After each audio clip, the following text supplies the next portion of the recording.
स्वतंत्रता दिवस की शुभकामनाएं देता हूं और मुझे यहाँ एज ए चीफ गेस्ट बुलाने के लिए IMS स्कूल के मैनेजमेंट का तहे दिल से आभार व्यक्त करता हूँ। ये मेरे लिए बड़ा गौरव का विषय है कि उन्होंने मुझे आज चीफ गेस्ट के और चीफ गेस्ट यहाँ बुलाया है।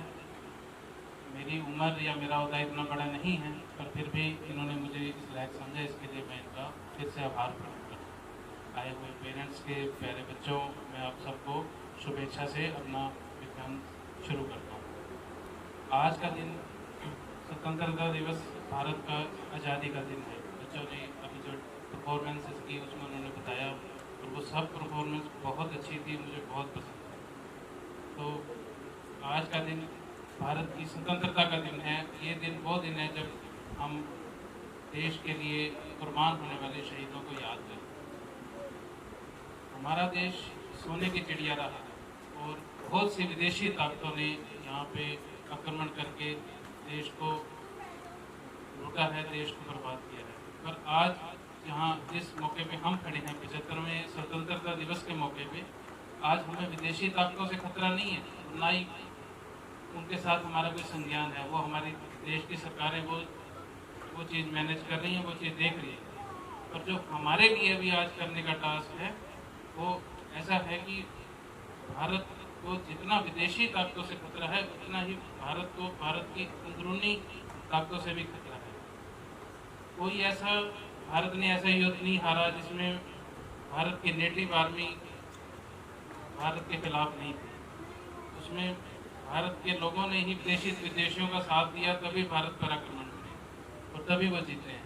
तो आज हमें अपने समाज से कुछ ऐसी चीज़ों को निकालना पड़ेगा जिससे समाज का जो ताना बुना है वो कमज़ोर हो रहा है, जिसमें समाज में द्वेष की भावना उत्पन्न हो रही है। उन चीज़ों को हमें समाज से निकालना पड़ेगा और इसको निकालने के लिए बच्चों का रोल बहुत अहम है। बच्चे एक पॉजिटिव एनर्जी का प्रतीक हैं। बच्चों में एंथुसियाज्म होता है, बच्चों में एक एक्साइटमेंट होती है, बच्चे एक पॉजिटिव एनर्जी लेके आते हैं। हमें बहुत सारे नेगेटिव थॉट्स हैं, जो नेगेटिव थिंकिंग है उसको समाज से निकालने की ज़रूरत है। इसके लिए मैंने सब नेगेटिव को मिला के 5 C's में इनको कवर किया है। अगर हम उन 5 चीज़ों को अपने समाज से निकाल दें तो मुझे नहीं लगता कि किसी भी देश में, किसी भी विदेशी ताकत में या किसी भी संगठन में इतनी हिम्मत हो सकती है कि वो भारत की तरफ आंख भी उठा के देखे। हम अपने आचरण में ये 5 चीज़ों को अगर निकाल दें तो हमारे यहाँ नेगेटिव माहौल, नेगेटिव थिंकिंग समाप्त हो सकती है। उन 5 चीज़ में से सबसे पहली है क्रिटिसिज्म। हम क्रिटिसाइज करते हैं, हम अपने देश को, अपने समाज को, अपनी सरकार को, अपने स्कूल को, अपने प्रशासन को हम हमेशा क्रिटिसाइज करते हैं। क्रिटिसाइज करना अच्छा नहीं है। क्रिटिसिज्म हमेशा एक नेगेटिविटी का इंडिकेटर है, वो हमेशा नेगेटिविटी ही फैलाता है। दूसरा सी है कंप्लेन। हमें कंप्लेन नहीं करनी चाहिए। हमें ये जो सब बातें हैं, ये हो सकता है कहीं ना कहीं इसमें किसी न किसी संदर्भ में ये पूरी सही ना हो, पर हमें ये चीज़ अपनी आदत में नहीं बनानी चाहिए। बच्चों के लिए मैं विशेष तौर पे कह रहा हूँ कि क्रिटिसिज्म नहीं करना चाहिए, कंप्लेन नहीं करनी चाहिए। हमें अपने सिस्टम से अगर कंप्लेन ही रह जाएगी तो फिर हम उसका सुधार नहीं कर सकेंगे। हमें सुधार की तरफ जाना चाहिए, ना कि कंप्लेंट्स की तरफ। तीसरा सी है क्राई। हमें क्राई नहीं करना चाहिए, रोते नहीं रहना चाहिए कि मेरे साथ क्या हो गया, उसने मेरे साथ क्या कर दिया। ये चीज़ें कभी भी समाज को सुधार की तरफ नहीं ले जा सकती। चौथा है कर्स। कर्स मतलब कि हमें बददुआ नहीं देनी चाहिए किसी को।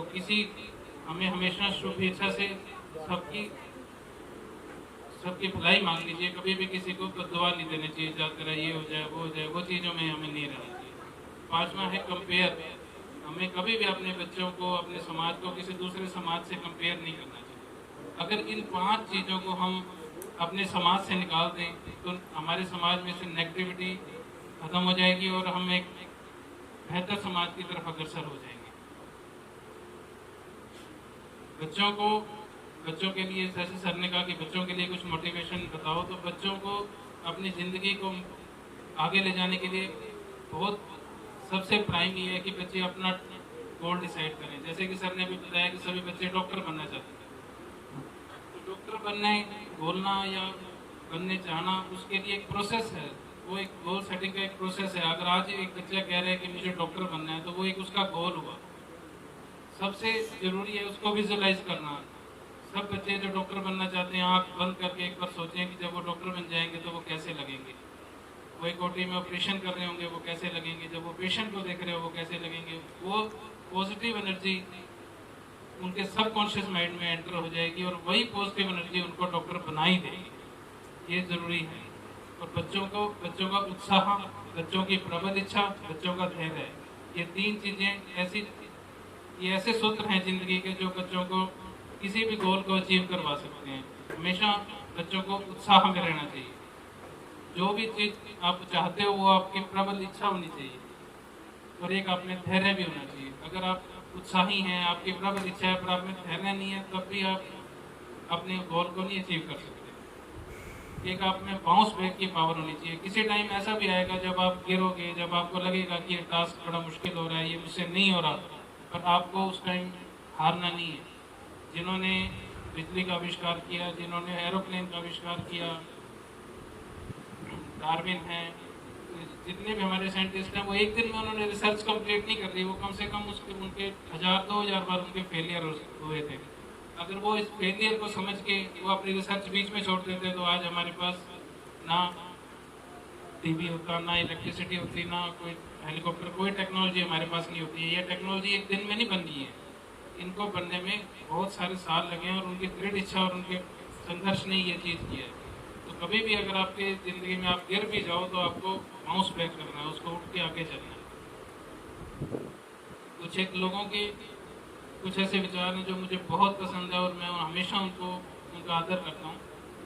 हमारे बड़े मशहूर इंडस्ट्रियलिस्ट हैं रतन टाटा, उन्होंने ये कहा था कि डिसीजन लेने इंपॉर्टेंट नहीं है।